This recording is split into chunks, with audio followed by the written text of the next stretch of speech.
Hello, everybody. Sorry. Jeez. Today we will be reviewing the first of Rob Zombie's Halloween movies. And this is probably going to be a bit of a longer video, just a warning. This video could be up to like 30 minutes probably. But we will get through it because I have to do my analysis, which, just because this is a longer running film, and it's a lot more in-depth than the older films, I have a lot more pages. It's fairly thick. Anyhow.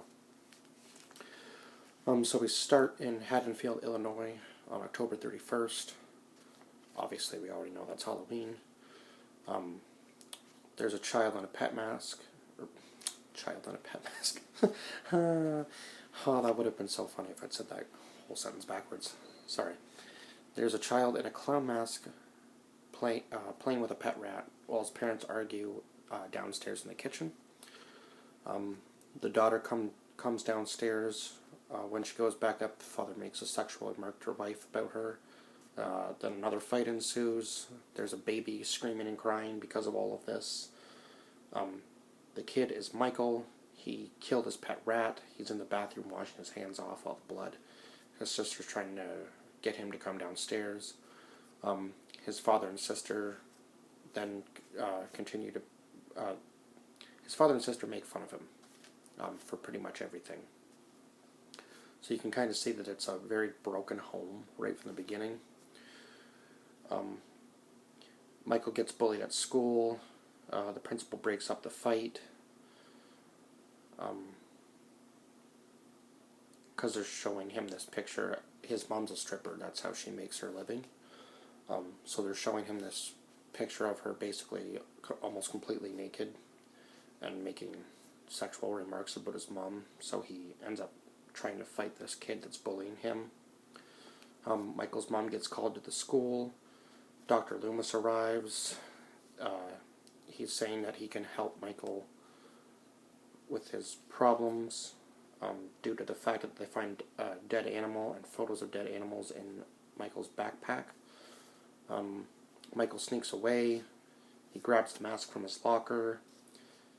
Michael follows one of his bullies into the forest. He has the mask on at this point. He hops out from behind a tree with a large stick. Starts to beat the kid. The bully begins to plead for his life. Michael takes the picture of his mom out, looks at it.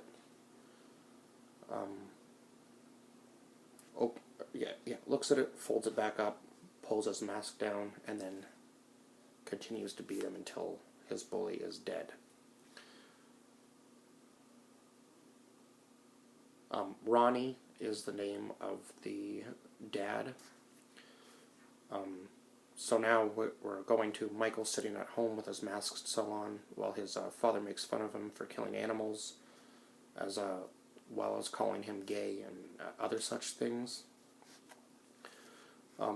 Ronnie is a drunk, basically. He doesn't do anything. He doesn't work. He pretends to have some sort of disability, I guess. So, from what I got anyway. So Michael's mother tells him that things are going to change because she knows it's been bad around the house lately.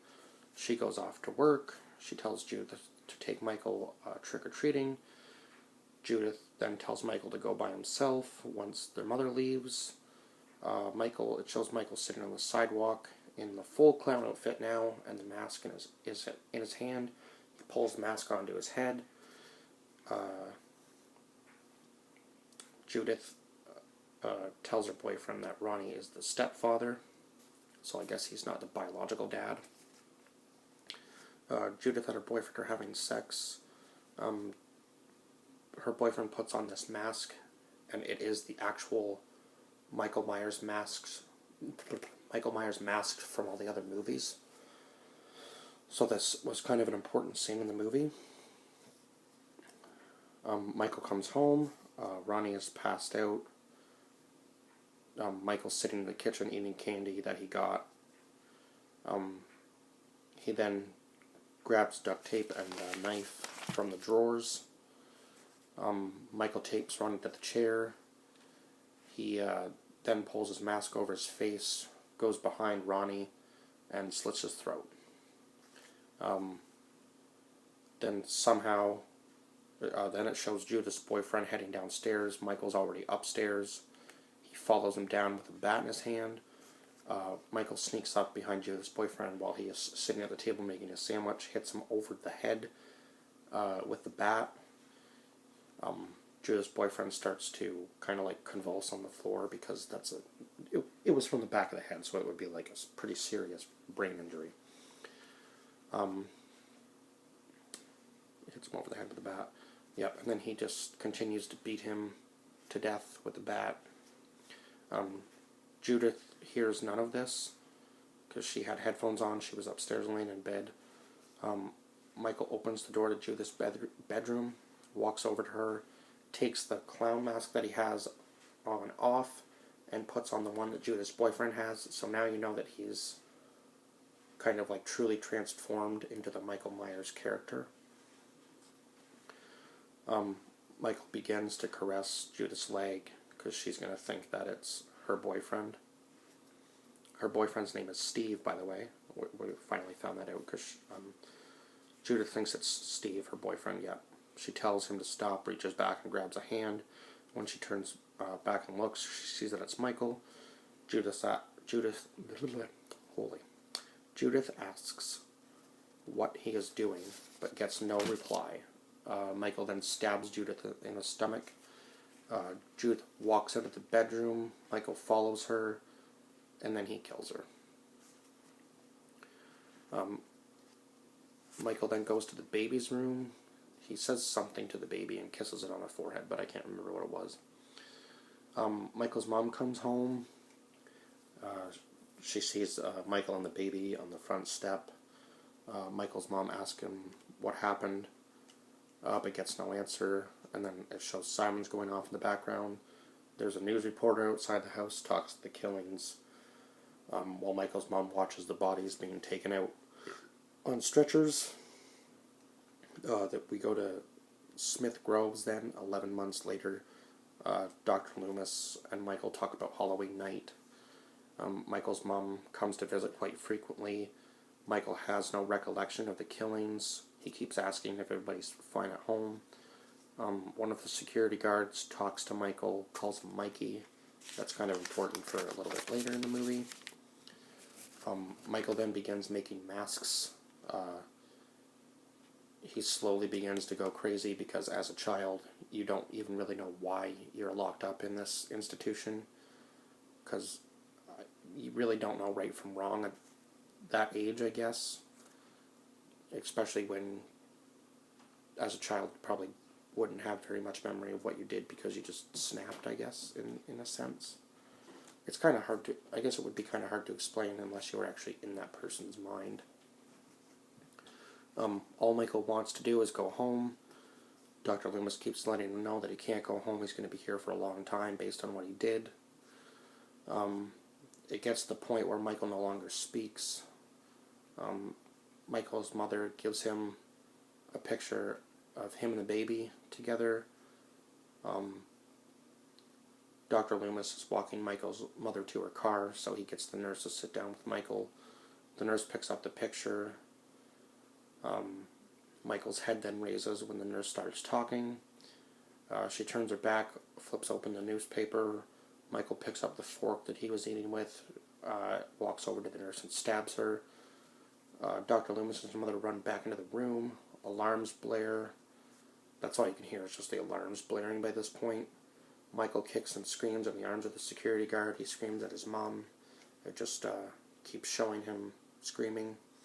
Then it goes to a scene with his mom watching old home videos of him and her together.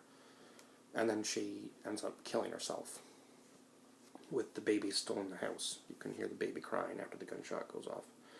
So then we go to 15 years later. The security guards enter the room of Michael Myers, one of them being the one that talked to him and has basically known Michael for the last 15 years. There's masks all over the walls of his cell, and he is currently building a new one. One of the security guards taunts Michael, which obviously isn't a good idea. They put Michael in chains and walk him down the hallway. We then go to Dr. Loomis, still coming to see Michael, trying to help him out. But then he tells him that he's done all that he can, because Michael won't communicate with him. So this will be their last visit together. And then Dr. Loomis leaves. Then we go to the two other security guards, not the one that talks to Michael all the time. And we go to two other security guards coming in at night. They take a female patient out of her cell. It was her first night there. They start to assault her. They take her down to Michael's cell. They continue to assault the girl there. The masks start to fall off the wall. Earlier, one of the other security guard told the younger one not to touch the masks. Michael doesn't like it when you touch the masks. So he ends up putting one of the masks on. He stands up after they've both started playing with the masks on the wall. He kills both of them. I don't know what happened to the other female patient, whether he killed her or not. Ismael is the name of the security guard that always talks to Michael. So he comes into the Smith Groves Institute. He finds everyone dead. He then turns around and Michael's right there. He goes to put the cuffs on Michael to take him back to his room, and then Michael kills him. Then the doctor from Smith Groves calls Dr. Loomis, tells him Michael has escaped. Then it shows Michael at this truck stop. He has this fight with the trucker in the bathroom, takes his overalls, so he's slowly transforming again. Like he's slowly transforming into the classic character we all know. So then we're back in Haddonfield, Illinois on October 31st, obviously 15 years later. Mr. Sandman begins playing. Now, if you know from the older movies, that was a perfect time to start playing that song. Gave me some chills. We go to inside a house. A woman calls for Mason and Lori. So you know we're slowly making the connections of the story here now. Lori runs into Tommy. Michael returns home, starts ripping up floorboards, grabs his knife and his mask from under the floorboards. He can hear Lori and Tommy coming up the street. She throws mail through the slot. Tommy tells Lori the boogeyman lives in there. So she kind of makes a joke like, oh, the house is grabbing her, but Michael's actually like right behind the door when this is all going on. So she drops off the mail. Then we go to Annie and Lori and Linda. Annie and Lori and Linda are all talking. Lori sees Michael outside. She looks out the window. She could see Michael standing on the side of the street, just across the street. They continue to talk. When she looks back again, he's obviously gone. Dr. DeLoomis. Jeez. Can't. Sometimes when I get going, because I'm just, tongue twisters sometimes. Dr. Loomis discusses with the other doctors at Smith Groves that it should have been easy to keep Michael locked up. I mean, if they followed their routine and they had better security guards, they easily could have. Lori, Annie, and Linda spot Michael on the way home from school. He's just kind of standing there, just shows his arms in the frame. They all tell him to bug off. Annie's dad pulls up and takes her home. Then Linda and Lori separate at the crosswalk, so now Lori's alone. You can see Michael following her down the street. He kind of just sits there and waits for her and her mom to go inside. Dr. Loomis goes to the graveyard. The very classic scene from the first movie of the old series, if you remember. The gravestone, the gravestone is missing, except this time it's a little more sadistic because they find a dead animal tied to a cross where the gravestone used to be on Michael's mother's grave. Just, yeah. Then it goes to nighttime. Linda and her boyfriend enter the Myers home. Michael's upstairs standing on the balcony. I don't know how they didn't see him, because in this movie he's probably like 7 feet tall or something ridiculous, the guy that plays him. So Linda's boyfriend goes to grab another beer, and this was an iconic scene in the first one from the original, because Michael comes into the room after he kills Linda's boyfriend with the sheet draped over. So this is how they kind of changed this scene in this movie. So he goes to grab another beer. He's coming up with the case with the sheet already over top of him.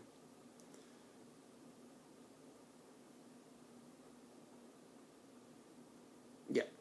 And then that's when Michael all of a sudden comes out of nowhere and kills him. So now we already know Michael's now under the sheet when he enters the room. Linda grabs her beer out of Michael's hand. She then turns around trying to open the beer. Michael then removes the sheet from himself, and then he kills Linda. Then we go to the store where Dr. Loomis is buying a gun. Annie picks up Laurie from her house. Laurie's mom goes back inside. Her dad follows. This made me jump. This was the only scene that made me jump in this movie, because it's been a couple of years since I've seen this one, so it does have a couple jump scares in it that are good.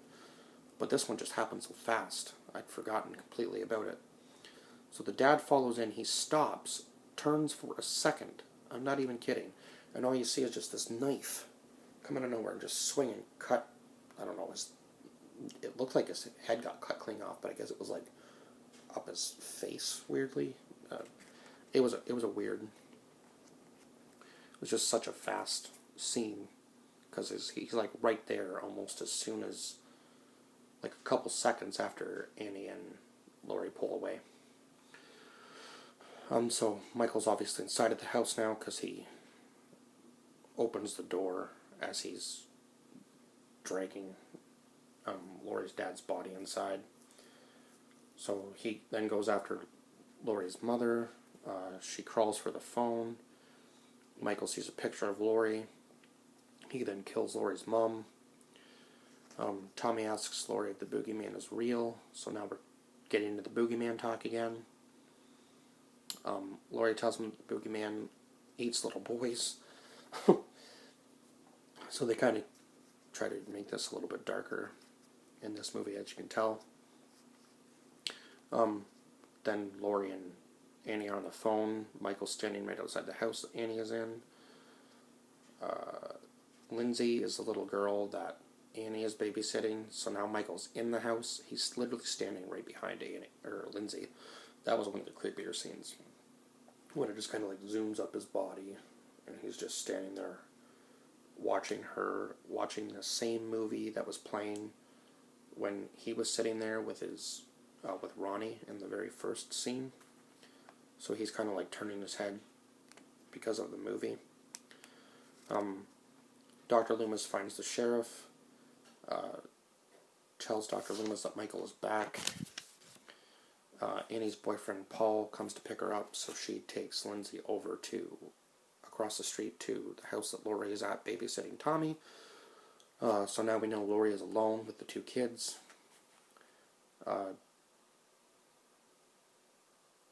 Dr. Loomis tells the sheriff that Michael has come back for his baby sister. The sheriff calls Laurie's parents because now he's getting a little bit concerned.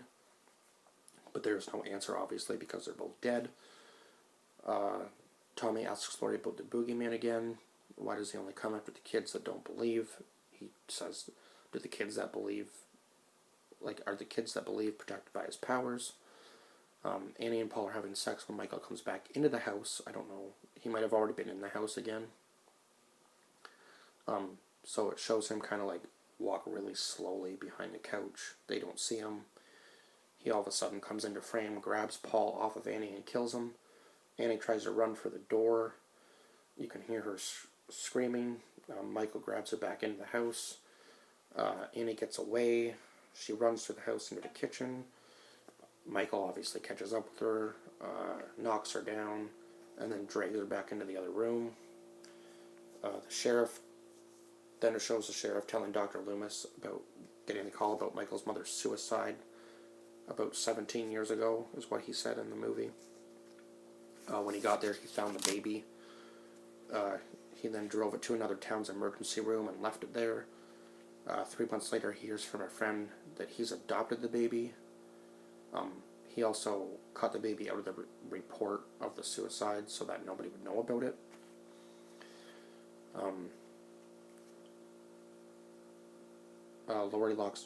Laurie walks Lindsay home across the street.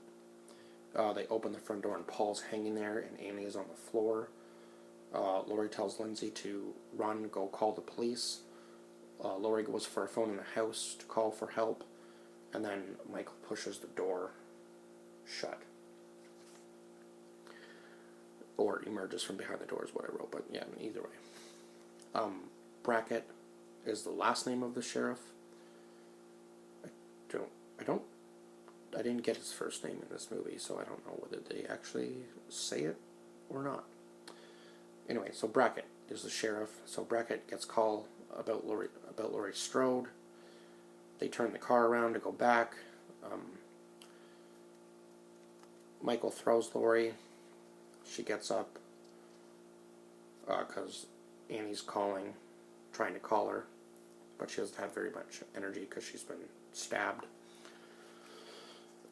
Michael throws Laurie. She gets up, runs, breaks through the window, runs out to the street screaming for help. Michael chases after her.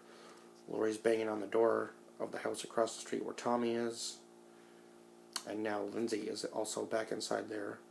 Laurie makes it inside. Michael then breaks down the door. Tommy and Lindsay run upstairs. Laurie catches up with them. All three of them hide in the bathroom. The cops show up. The cops saying nobody's out here. They're able to open the door without any problems. Right when she goes to open the bathroom door, Michael kills the cop that's outside the door. He breaks into the bathroom. The other cop comes running up the stairs, tells Michael to freeze. Michael walks towards him. The cop shoots Michael. Michael kills the cop, goes back, grabs Laurie out of the bathroom, and then he must have knocked her out somewhere in the house, going down the stairs or something, because he carries her unconscious down the street just as Brackett and Dr. Loomis show up. The sheriff is Annie's dad. I know I already mentioned that, but he ends up finding Annie in the house. So Dr. Loomis goes out of the house. Tommy and Lindsay come running up the street towards Dr. Loomis, telling her that Michael took Laurie.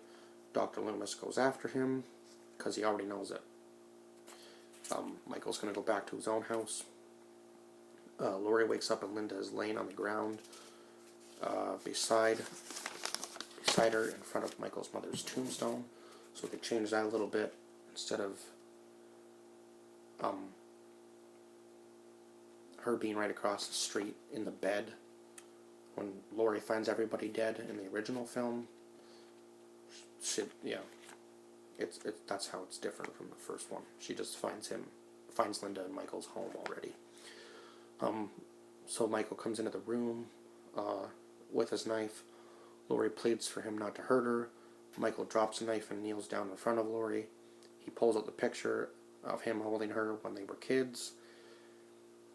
He then takes his mask off and just kind of sits there. Laurie crawls towards the knife, saying that she wants to help him. She then picks it up and stabs him right in the shoulder. He collapses. Laurie's kicking at the wall. She is able to make a big enough hole for herself. She gets out. She's trying to cut away at the little gate that he has set up at the bottom of the stairs. That's when he gets back up. He breaks through the wall, tries to grab at Laurie.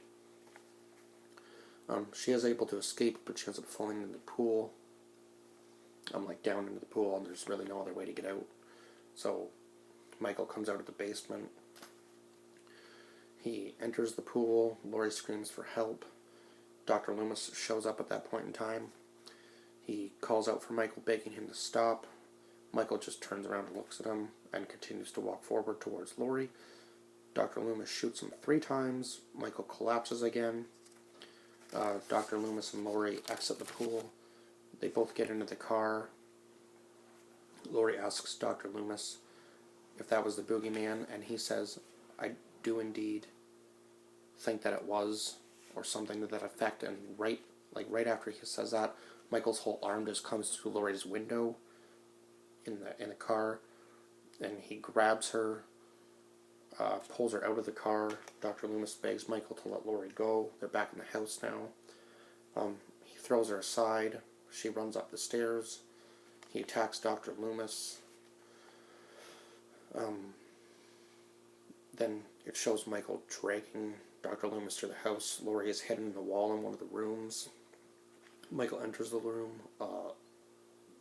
Laurie is hidden in. He pulls out his knife. He walks around the room. She is like covering her nose and mouth with her hands. Right when Michael is exiting, he hears Laurie breathe, so he goes back in and starts kicking the wall where she was, but she's now on the other side of the door. She sees Dr. Loomis's gun on the ground. She grabs it. Then Michael comes into the hallway from the other way. Laurie runs and Michael chases. Dr. Loomis grabs Michael's leg, but he just kind of like drags him down the hallway for a couple steps, and then Dr. Loomis lets go. Laurie crawls into the attic. So Michael grabs a bedpost and starts breaking the ceiling to try to make Laurie fall out of it. She then crawls into the next room. The ceiling does give way in that room. She falls through. When she gets back up, she's just like completely covered in blood. So it must have been a heck of a fall. Even from that height, I don't know, maybe she hit something really good on the way down. Anyway, she stands up. She's all kind of like weary. She goes to point the gun at Michael. He's in the doorway of the same room now.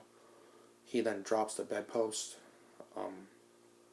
He doesn't really run. I put runs, but he kind of like just really like, it's like a quick walk for him because he's so tall.